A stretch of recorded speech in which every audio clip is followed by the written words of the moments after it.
I was laughing at this clip. I guess there was some game where Anthony Davis got knocked in the head, and then got left the court in a wheelchair, and then so, so Shaq and Chuck were just like cracking up. They couldn't stop themselves like laughing at him. It's like, you got hit in the head? You gotta go off on a wheelchair?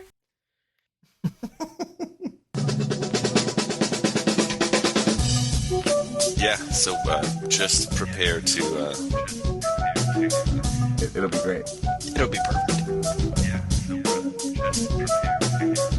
Y'all motherfuckers don't watch us play throughout the year, to tell you the truth. I'm gonna be real with you, and I don't care if I get fined.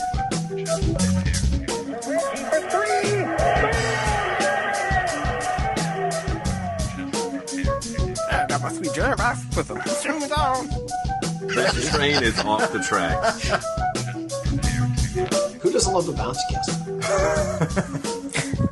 Hitler. Just prepare to... just prepare to be awash in undebeatable goodness.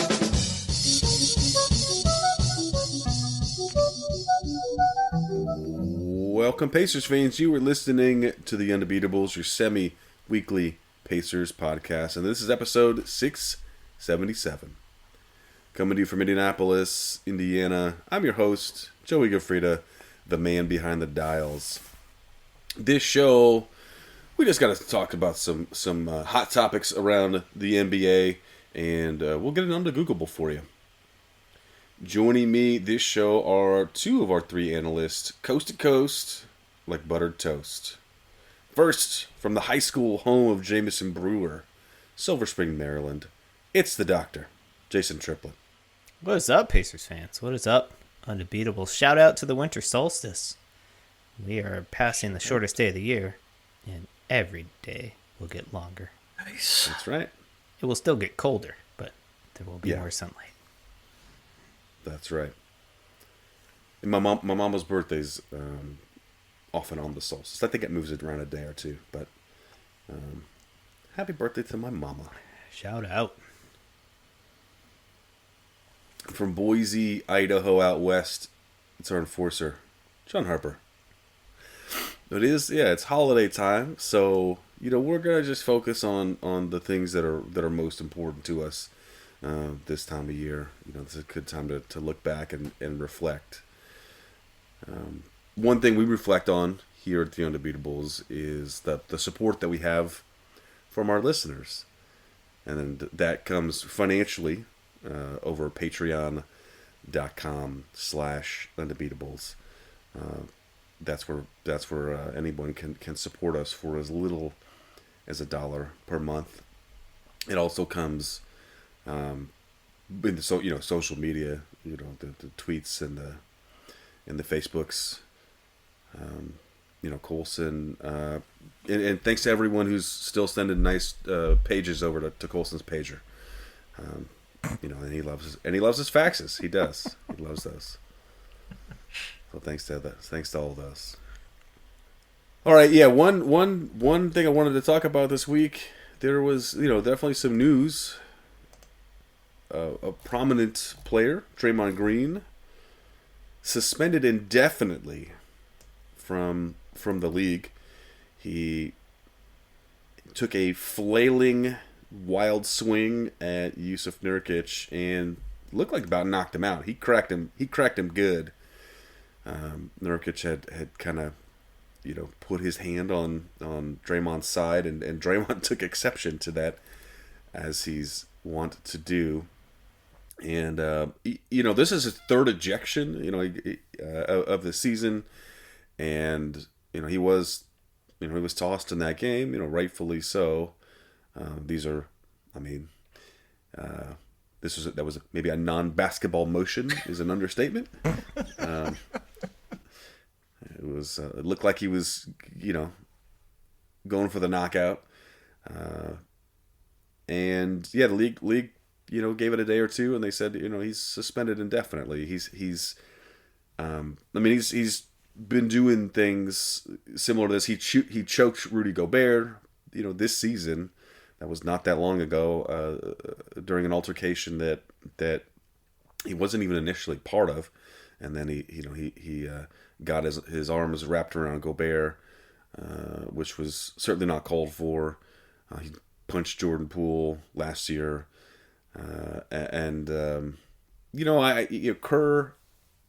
Kerr generally has his back, even when it's ridiculous to have it. I know he's got you got to back your guys, but I don't know. I've had had friends in the past that when you hang out with those friends, that there was like a lot more. It seems like they were looking for trouble and expected you got their back, and it's like, hey, I think you're looking for trouble, and I'm, you wanted to, generally I want to defend my. I always want to have my friends back. Joey, there's no need to be passive aggressive. I'm right here. You can address me directly. I just, when you get that bloodlust look in your eye, it's, just ask for the check and we can just go. But I mean, and Kerr had said the person that needs to change is the one who's doing these things. So I think that's a reasonable thing to say. But I think that these guys, you're out there playing, and I think that there's just such a big difference between a hard, going into a hard challenge with good intentions and this, which is just violent actions towards somebody. Like, it's a game, and for the most part, people aren't there they're not out there trying to hurt people. You're trying to get an advantage. You're trying to, get in somebody's head. But that's not what basketball is, this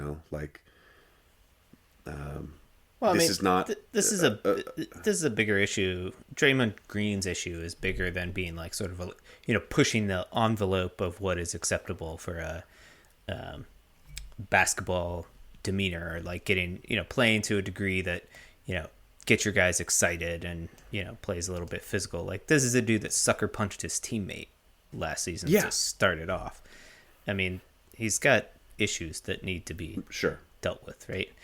And those issues have been easy to overlook if you're a Warriors supporter or in Warriors management, because the rings speak for themselves. You know what I mean? Like, so people are willing to overlook a lot of stuff if the end result is still okay, I think. And, this year it's just hit a tipping point, I guess. It's not leading to necessarily success on the court. So I think that the Warriors, the suspension is indefinite, and he has to meet both league and team conditions before he can come back, I guess. And who knows what those are, but yeah, no, I'm sure those team conditions are really stringent. Since decking his teammate in a practice, which made national news last year, he's been suspended 4 times now, and also managed to sign a $100 million extension with the team. So they're really taking a proactive stance with Draymond. Yeah, obviously, exactly. They're very principled. Right. Following the incident with Gobert, Kerr was in front of the microphone saying, we're working hard behind the scenes. Draymond has to find a way to not cross the line, blah, blah, blah. I mean, it's all just stuff we've heard before, right? And Draymond is clearly not changing. Following this one, he actually tried to chalk it up to, quote, bad luck. He's trying to sell a foul call. I don't know. It's just it's bizarre behavior. I don't know what he thinks he's accomplishing with this, but yeah, he gets a vacation, I guess. Yeah, I mean, to me it seems, and I guess I saw the quote from Nurkic after the game, and he says, the quote is, "What's going on with him? I don't know. Personally, I feel like that brother needs help. I'm glad he didn't try to choke me. I'm just trying to play basketball. He's swinging." And that's kind of what I was, getting at. It's like everyone else playing a game, and this is it's a different thing that's going on. And yeah, I mean, the thing that I've seen most this week is kind of, the discussion from the players has been like saying, hey, this guy, he needs some help, because it's, nobody, you don't want to see that from anybody. People should get the help that they need, and but I mean, it's about the people who need the help have to seek that help, and they have to accept that help. And so I think it's good that the league and the league and the team are both putting the conditions on that. I know there was some of that with was it Kyrie had some. There was some league and team issues that he had to work through to get back on the floor. Mm-hmm. And I like that they don't, I think, face a similar thing. Yeah, and I like that when there's these more like sort of like larger, more complex issues, that you don't just say, hey, go sit for 10 games and you'll be back. It's sort of saying, hey, we have a standard of conduct that you need to meet, and also like the maybe not just conduct, but just a bare minimum of I don't know, just human professionalism. decency? Right, yeah, like just decency like, and professionalism. It's even well short of professionalism, right? Like, I don't even think Nurkic fouled the guy. Like, he's just out there, putting his body in a position to, to guard a post move, and he gets hit in the head. It's bizarre. Yeah. And Jason, I think you sort of brought this up kind of at the beginning, but yeah, the winning takes a lot of that off. There's guys earlier in their career that have done, or just coming into the league, just drafted, that have done, not like this specifically, but have done things that are that don't fit into that human decency level of professional. When you don't have that track record there to get $100 million extension, they'll just drop you. Like, there's no, there's not like a further discussion about it. But likewise, I mean, that makes this Draymond Green thing even weirder. Like, you would almost understand it if it was, a young person trying to prove themselves, and they sort of had a chip on their shoulder and felt like they were always being wronged, and so they lashed out and felt like they had to take, justice into their own hands at some level, which I think is part of what's going on in Draymond's mind. But he's been in the league for, umpteen years now, and he's won all the things that one can win. Typically that mellows a player, or like somebody that's like that, or like generally as one gets on in their career, they're less taken aback, or less, they perceive slights less seriously, I guess, or whatever. But he seems to be going the opposite way, whereas how dare Yusuf Nurkic put his hand on my shorts or whatever, which happens literally every play in basketball. Like, yeah, I don't know, it's weird. Yeah, and he's never shown much in the way of contrition. I mean, the Warriors organization has gotten very good at apologizing on his behalf, but after he stomped on Sabonis last year, what he said was, that was another one, I gotta land my foot somewhere.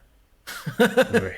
I mean, he does his stuff. He shows, he doesn't regret any of it.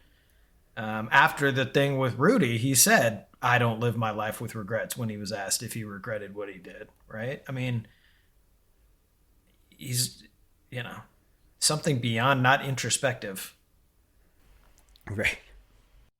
So, I don't know. He's outrospective. Yeah, I guess. He's just lashing out.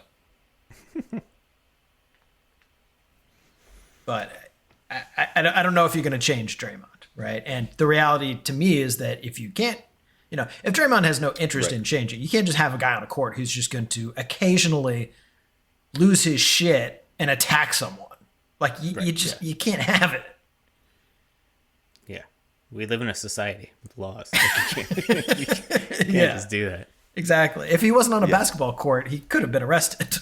Right. For For sure. sure. Several of those were assault, Yeah, some of that stuff From is not certain legal for cops to do. right.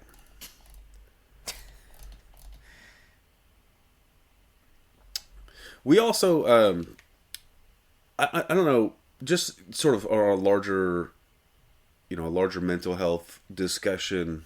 Did you guys hear about this? The Kai Jones, or before the season started? If you remember, Kai Jones, he was drafted by the Hornets, or he was sort of drafted by the Knicks, but they traded the Hornets on draft day. He played like 2 seasons in 2021. They played 2 seasons with them. But then it seemed like he had some mental health issues in the past and was not getting any help for them, and then came out on social media like talking trash about his teammates and publicly requested a trade, and the team just pulled the plug and just waived him, and then no one ever picked him up again. And I think that's the other. I mean, that's like the other way some of these things can go. You hope that these people. I don't know. Maybe it's certainly it's a different scenario, and but these things, when you're in the, I don't know, these things, like you're in the public eye, and you're on TV, and I think Draymond, had said like. After his son was born, that he didn't want his son to like copy the things that he had been doing on during those games, and recognize that this was maybe not a great role model. Like Charles Barkley was a great role model, but and he did seem to dial his antics back a bit, but he's back, back to where he was, he's certainly kicking dudes in junk, and other things that are just like it's not part of the game. Now he's got to land his foot somewhere, Joey. I can't disagree with that, but there are different games. You can play slam ball if you want that. There's other sports that are for you if you want to play that way. So yeah, I can't imagine. I mean, he clearly on the court he's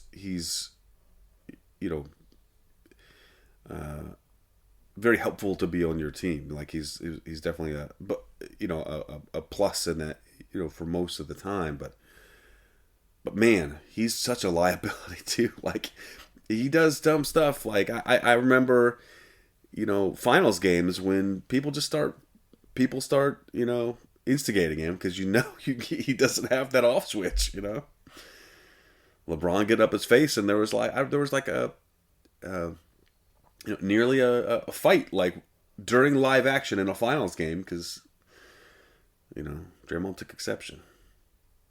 He's a liability too, like on the floor because of this. Yeah, sometimes he can't be on the floor because, suspended. Yeah. DNP haymaker. Commish decision. Yeah. Anyway. I hope hope he gets things squared away, but I mean Harper, you're right. Like, if he's unable to change, then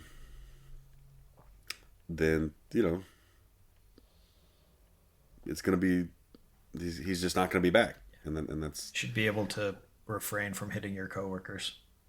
That's all I ask. That's not all I ask, but we'll start there. It's a good step. Step one.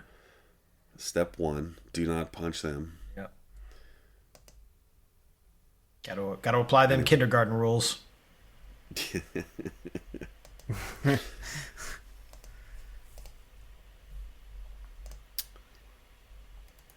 All right, one other topic I wanted to talk about was, you guys may have seen the news, but there's been a Lance Stevenson sighting. Lance signed, I think, a 10-day contract with the G League Iowa Wolves, who are the team with the Minnesota Timberwolves. So he had a stint with them back in 2017. He was floating around a bit after he got out of Charlotte.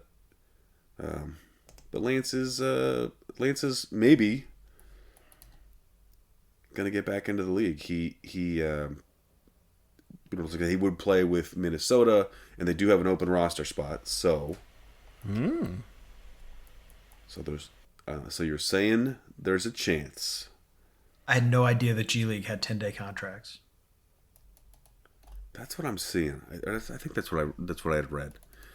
He signed a contract with them.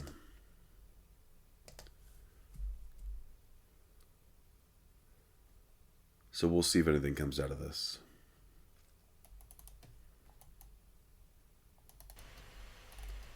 But Lance, Hopefully, maybe getting some maybe playoff making minutes. him dance. That would be great. Yeah, I mean that's a playoff good Lance. team. You know, yeah, he's got playoff experience. They'll need him for that LA series. That's right.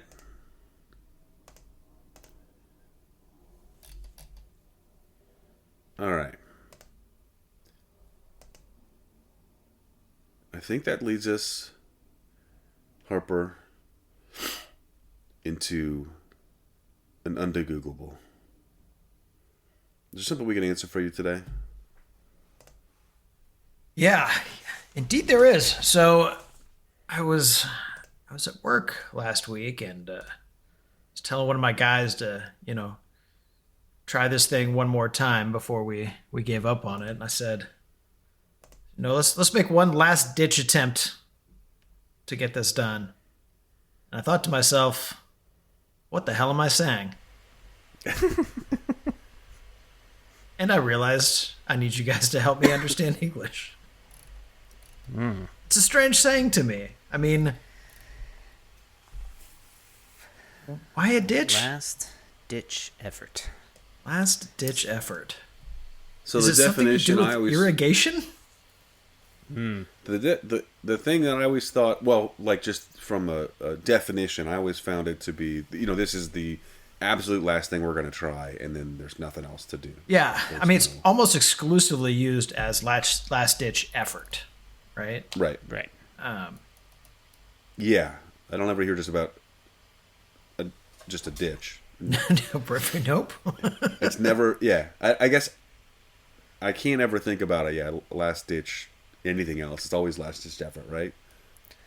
Yeah, so it normally seems like Yeah. an effort that has largely run its course with a low chance of success. That's right.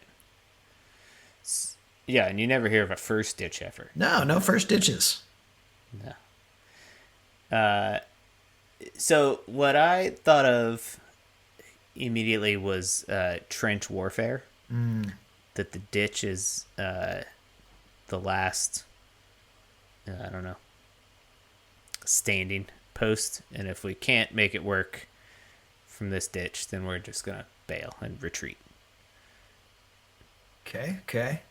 So But That's where my did- mind goes to. World Did War they One. really, but did they call them ditches? I don't know. Yeah, I don't know that they did. Oh, it's just trench, for trenches, right? Like, Right. Or a foxhole Yeah. or whatever. Right? right. Yeah, the other It's never thing. last trench effort, right? Like, Yeah, I've never heard that one. No. La tranche. My mind also went military, but it actually ended up. I went to aviation, Oh, okay. as in maybe it's your last chance. After you've missed your carrier landing several times, or maybe you're too far out over sea and you're running out of gas, maybe a last. So you call it a ditch when you land your plane and try and eject free of it for later recovery, but you lose the plane. You call that ditching. Oh, okay. So Right. my thought was, maybe it's somehow a last chance to ditch a plane, but I don't know. Feels a little weak. Yeah, or maybe it's last ditch, like ditch in the sense of like evade somebody or elude somebody. So it's the last time you're trying to ditch. Like when you started talking about aviation, I thought you were going to say like in a dogfight, you try to like outmaneuver the guy and ditch him essentially. Maybe that's it. And if you can't do that, then you're just toast. I don't know very much about other- farming. Yeah, me neither. And the only other phrase that I thought of was, it ain't much of a living, but it beats digging ditches. I don't know if there's something about ditches being not a fun thing to do. So. Certainly.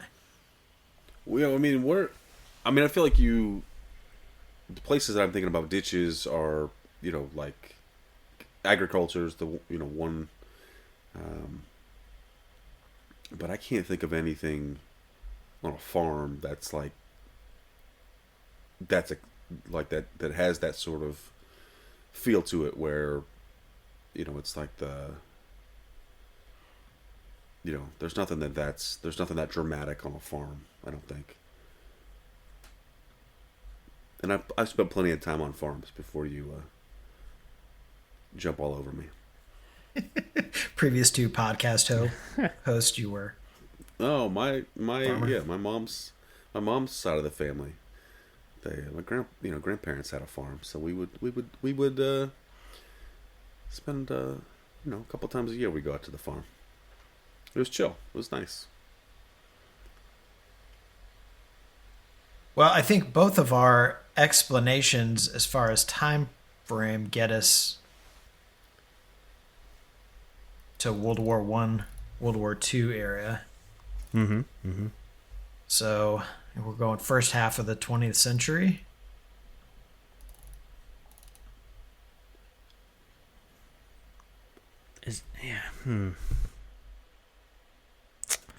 And we think military or farming.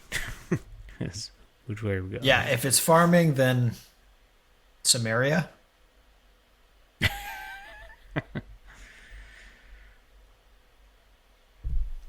I'm going.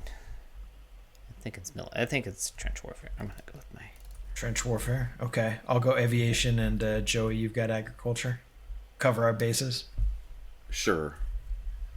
Yeah, the only thing I could think, if it's when I think about warfare, is that if it's the last ditch, maybe that's like the last one that you have. Like if you had been pushed back, if you had multiples, and you had pushed back, and if the enemy gets past the last ditch, then you're overrun.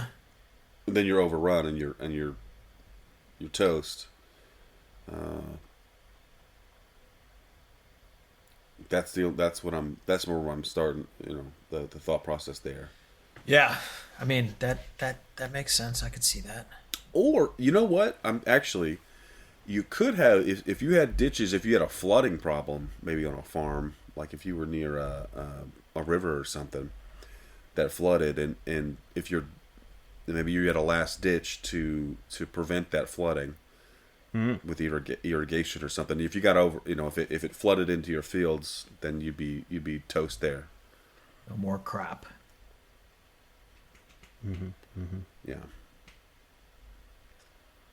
But that doesn't seem like a thing that you'd like. Like the weird thing is that digging a ditch is not a quick thing to do. So like if being inundated by a flood. To go and try to dig a ditch real fast is futile.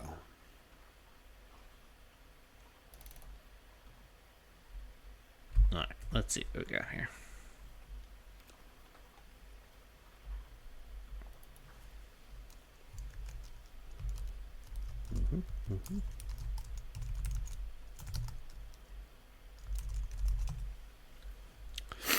according to vocabulary.com, the term last ditch comes from William of Orange's 17th century vow to defend the Dutch Republic from France and Britain to the death. Whereas he's reported to have said, I mean to die in the last ditch. The expression didn't really catch on until around 1900, and people started using it to mean final attempt. Yeah, who knows? Yeah, that's what I'm getting from grammarists as well. Definitely trench warfare, but pre-modern. Yeah.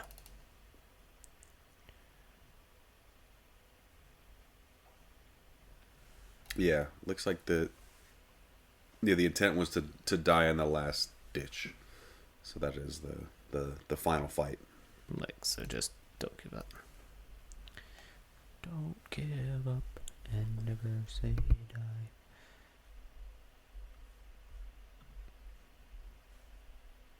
Well, that was Googleable. Yeah. All right.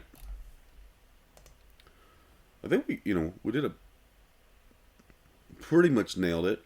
I think that we did not realize it was Dutch, but Isn't that It's a weird? Dutch ditch. Dutch ditch. All right. There you go. There. Well, Harper, was your situation as serious as trench warfare? I mean, it was definitely more important than anything Dutch. Even they would Jeez. agree with you. Yeah. That's fine. It wasn't windmill related. Wooden shoe related.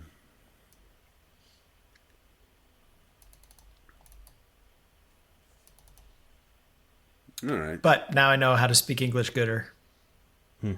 Perfect. Apparently, You do. it's hyphenated. Like you Yeah, said, that's what last I'm seeing, too. ditch, Sure. Last yeah. dash ditch. I mean, it's a double modifier, right? So Okay. that's I not never actually get the my term. dashes correct.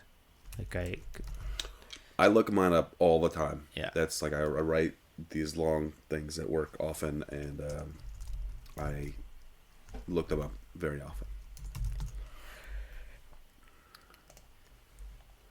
I just tell whatever word processing program I'm working on that they're wrong and I'm doing it right. Just stop telling me that.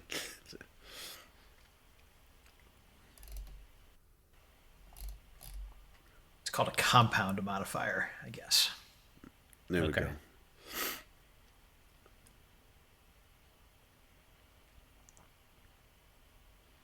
It's not a last effort. It's not a ditch effort.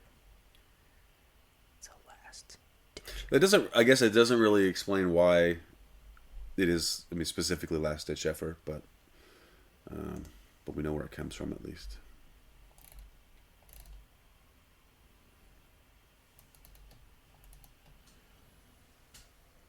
Yep. All right, team. Anything else that y'all need to get off your chest this week? Or you think that we've done enough winning for today? I don't know. Hopefully we can pass some of this winning culture off to the Pacers Yeah, exactly. Boy, this week. Hopefully we Yeah. are not 0-2 by the time you hear this. Yeah, that's the plan at least. All right. Well, if you got a question you need answered, hit us up on our methods of communication. Number 1, hit us up on Twitter at Undebeatables. We're on Facebook.com/The Undebeatables. Our website is theundebeatables.com. There's a contact form there. You can use that to send us a message. And email. Shout out at theundebeatables.com and at the website /store to get the merch you need in your life. And for the architect, Donnie Walsh, and our once and always Hall of Fame head coach, Bobby Slick Leonard, Turn out the lights. The party's over. I was trying to think in my head what Dutch music sounds like, but I couldn't come up with You anything. nailed it. Did I? Yeah. So then I decided to go like techno or something. I'm trying. I don't know if I can name a single Dutch band. There's got to be some, I don't know. right?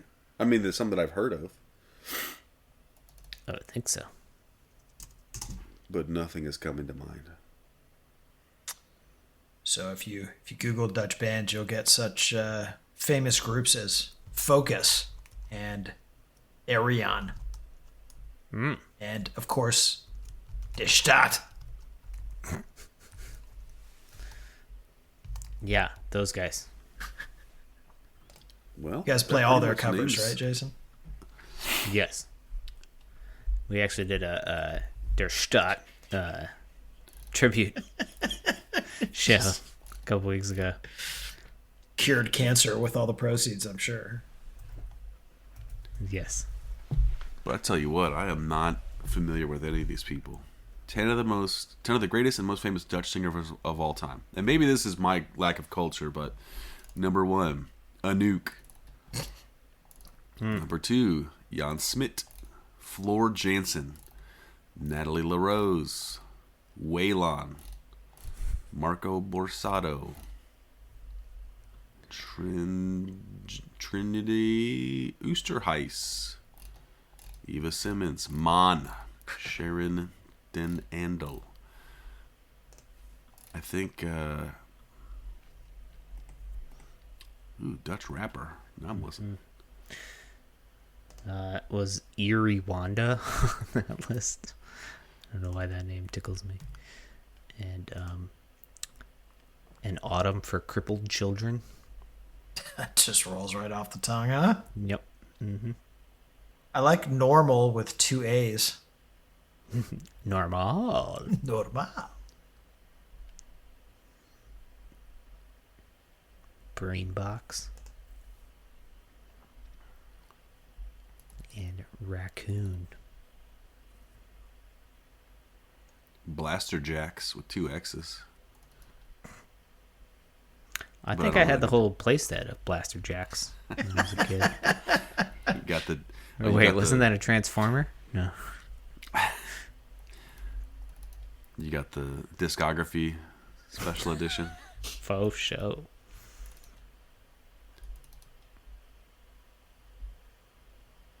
I have a even bigger, like the Wikipedia has a list of, and I don't know any of them. I know none of them. They need to step up their game. Get it together, Dutch. Seriously. I have no hard feelings against them normally, but they're not doing anything for me here. I've never seen a bigger list of musicians that I've never heard of.